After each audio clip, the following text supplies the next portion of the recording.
Hi there, my name is Amanda Xavier, and I will be sharing about workplace bullying and what you can do about it. I'm sure you have heard of the word bullying before. We've heard it in schools, especially with all the anti-bullying campaigns we had to attend.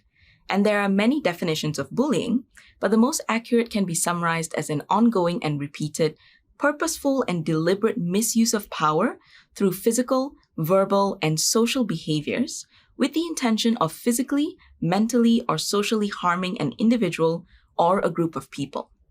What is a bully? I know the moment I said that, some of you may have pictured a big, brawny dude who looks angry all the time and picks on smaller kids. But the truth is, bullying these days is a lot more hidden, and it could be anyone, no matter how they look. Before we get into that, let's look at the different types of bullying that exist. The most obvious type is physical, which includes hitting, slapping, pinching, and damaging property. Verbal bullying is also quite an overt type, which consists of name-calling, insults, teasing, intimidation, homophobic or racist remarks, or verbal abuse. Then we have the covert and subtle type, which is social bullying, often harder to recognize and can be carried out behind the bullied person's back. It is meant to harm someone's social reputation and/or cause humiliation. Some examples are spreading rumors, playing practical jokes or pranks, and encouraging or pressuring others to exclude the victim in social settings. Lastly, we have cyberbullying, which is the use of cyber platforms like texting, email, social media to harass and bully someone. Apart from bullying, coercion and persistent harassment are very close behaviors and can lead to bullying as well. Coercion is the act of forcing, intimidating, or cornering someone to perform an embarrassing or demeaning act or agree with negative statements by threatening or subtly implying negative consequences. Harassment can become bullying if it is a persistent and repeated behavior as well.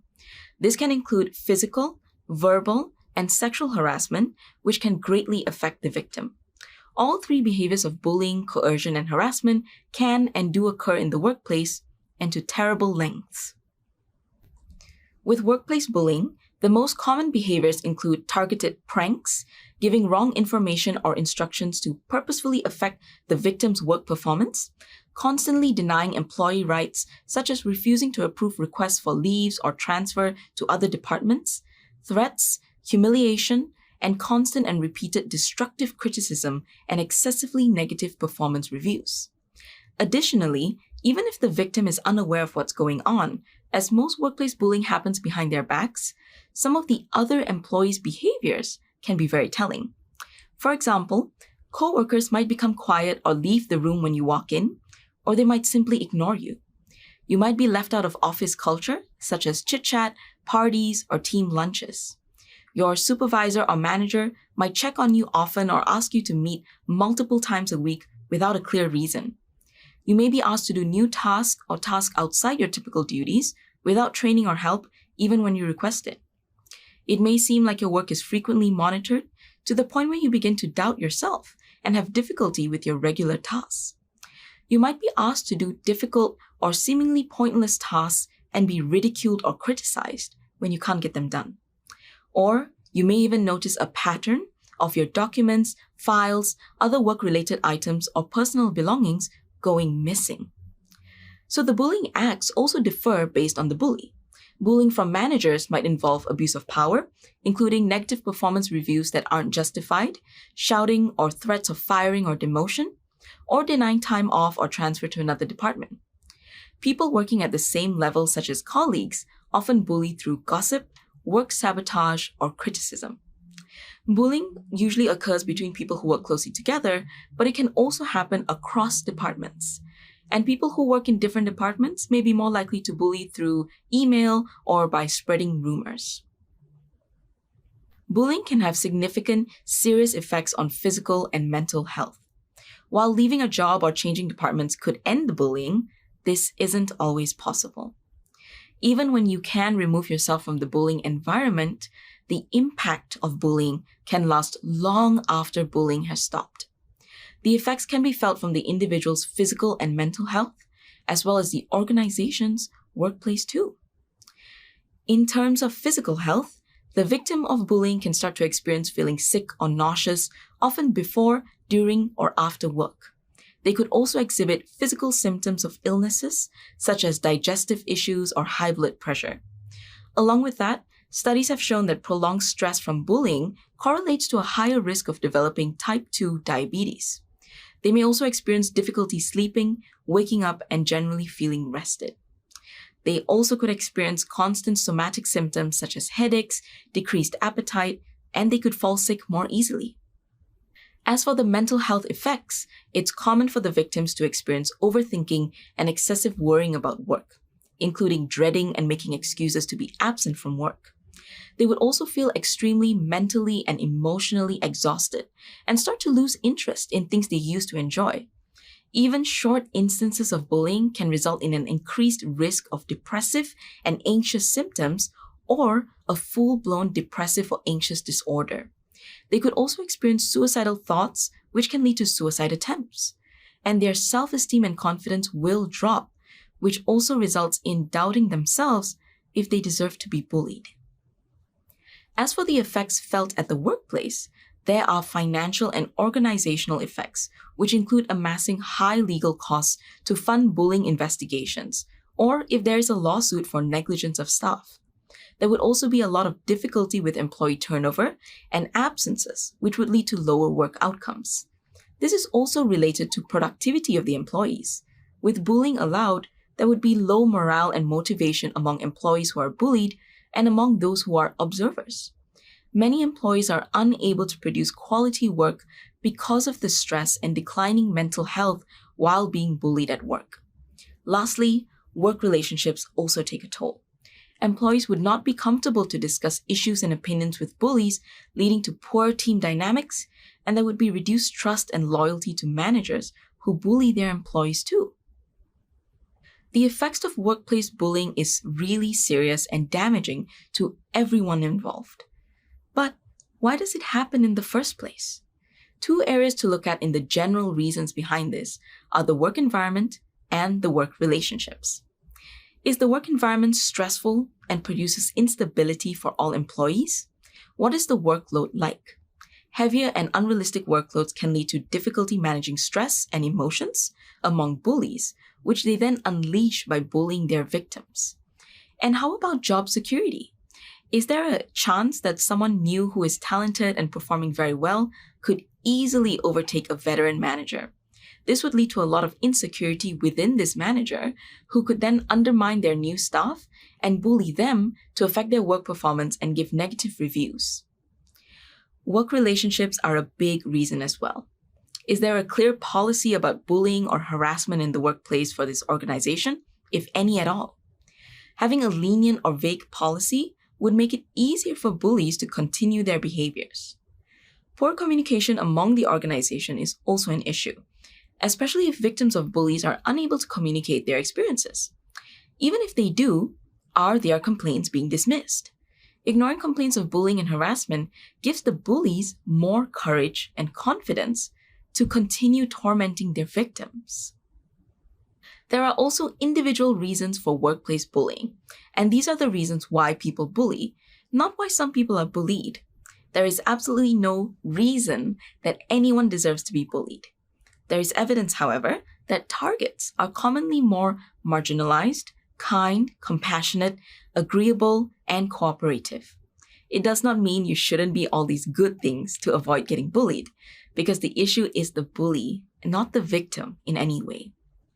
Two main reasons bullies exist are low self-confidence and poor emotion management. Bullies are often people who tear someone down to make themselves feel better.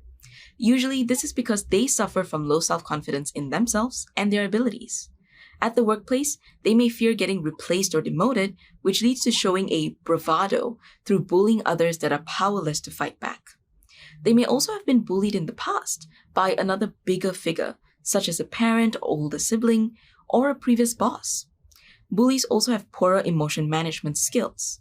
Being unable to accept and embrace negative emotions in oneself can lead to destructive external behaviors like bullying.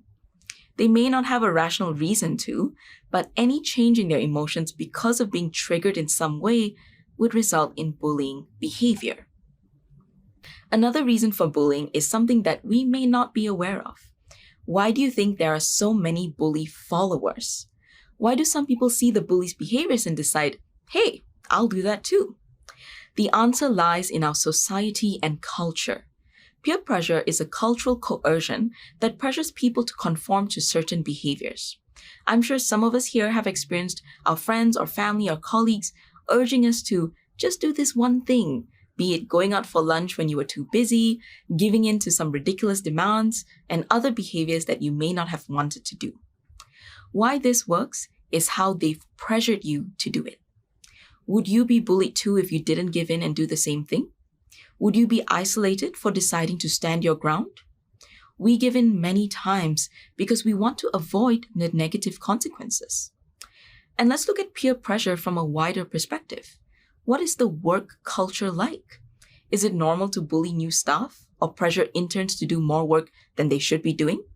Is it widely accepted that colleagues are supposed to belittle whoever is the new target of their boss?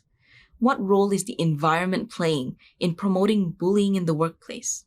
Usually a big one. So that's why when we look at how to stop bullying in the workplace, we have to look at not only the internal reasons, but the external reasons too, like society and culture. The first step to then eradicating bullying in the workplace is, of course, awareness. As you are watching this and gaining from it, you are already on the first step to stopping workplace bullying, as you now know more and more about it.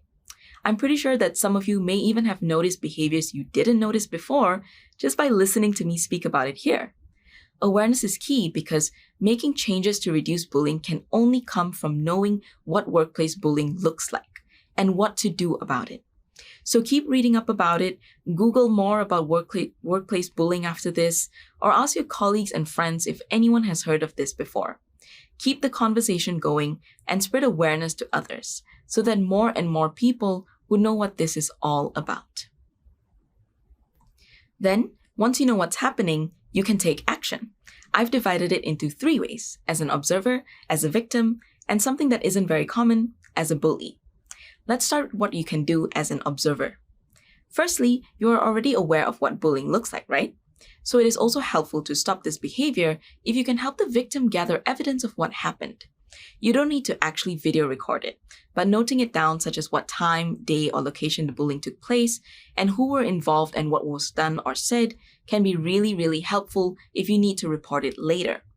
Secondly, reach out to the victim or target of bullying and ask if they need help and how you can help. It only takes one person to reach out to reduce the helplessness that a victim feels. Then, if the victim needs your help to report it, you can use the evidence you have gathered to report this behavior to your HR. Because you have evidence, it is harder for HR, who may be complicit in the bullying behavior, to turn a blind eye to this. Lastly, we need to prevent this from happening again. Support the victim and other victims you may see and help them as much as possible. Call out bullying behaviors, especially if the bully is your own friend or colleague. You have no idea how helpful this would be if a peer actually points out their behavior. These steps may be hard, but we make a choice when we decide between helping or ignoring bullying. And that choice is either doing the right thing or encouraging others to continue doing the wrong thing. As for the victim, it's a similar process. Always start with recording the evidence of what is being done to you, if you can. If you need to leave your voice recording app turned on just in case something happens, then do it. It really helps out later. Next, this may be difficult, but do get help, either from a colleague or a supervisor, the bully's manager or supervisor, etc., or even people outside of the workplace, like a family member or friend for support. You are not weak or flawed because you are a victim, so please do not let it stop you from reaching out for help. Next, if you are comfortable with it, confront your bully. Most bullies, not all, are able to get away with what they are doing because there seems to be no consequences. Confronting them will show that you can stand up for yourself, which will deter some bullies from targeting you again. Lastly, report this, because it isn't right that you are affected in the workplace at all. Use the evidence as before and report it to HR. If you need to leave the workplace, it is okay to resign. You are not running away. But it will be helpful if you can regain your confidence in the next workplace to be aware of other bullies and what to do about it if it happens again. Lastly, for the bullies. The reason why I've decided to address you is because we cannot change the system if a big part is left unchecked. If you've been feeling a bit uncomfortable throughout this whole video, maybe it would be good to reflect if you have been bullying anyone, even if you think it was just for fun. The first thing you need to do is open your mindset to accepting that you were a bully and you participated in bullying others. This helps even if it may be uncomfortable because awareness about your own actions is key, right? Then immediately stop what you are doing. Stop the bullying behaviors. If the victim is comfortable with it, apologize to them face to face. If not, send an apology in another method like text or email or call. It is better to give the victim space, so please do not try to amend things by being in their lives and helping. Instead, take a step back. Focus on yourself and your work and begin to change. If that means you need therapy or to read some self-help books, that's great. Change your mindset and your behaviors and focus on bettering yourself. Lastly, prevent this from happening again, not just from yourself, but other bullies too. You know what's going on, so take that extra step to prevent others from bullying as well. As we speak about efforts that can be made to eradicate bullying in the workplace, we cannot forget about the role of the organization, the workplace where the bullying occurs. As an organization, there are 3 steps that must be done to actually make a change in reducing and preventing bullying, which are to identify the root causes of this, promote and practice healthy communication, and take it seriously. Starting with the root causes of bullying, the organization needs to be actively exploring what is happening through who are the bullies in the company and why have they been doing this. Have they been reported before, and what was done about that? What teams are struggling because of the bullying behaviors? Or what teams are struggling in general with higher rates of burnout and employee dissatisfaction and turnover, and why? And a question to honestly answer, is employee satisfaction and mental health prioritized in this organization? These questions can help to increase awareness as an organization. Next, healthy communication needs to be practiced and promoted. If you are promoting transparency and employee mental health, can this actually be communicated to the relevant people? Are there any courses and training for social and people skills within the workplace? This can help to increase the rates that victims communicate about what's happening and bullies reduce their negative communication styles and behaviors. Lastly, nothing can be done if these organizations dismisses the concerns over and over again. So the organization needs to take it seriously. If you don't already have an anti-bullying policy, it's time to introduce it.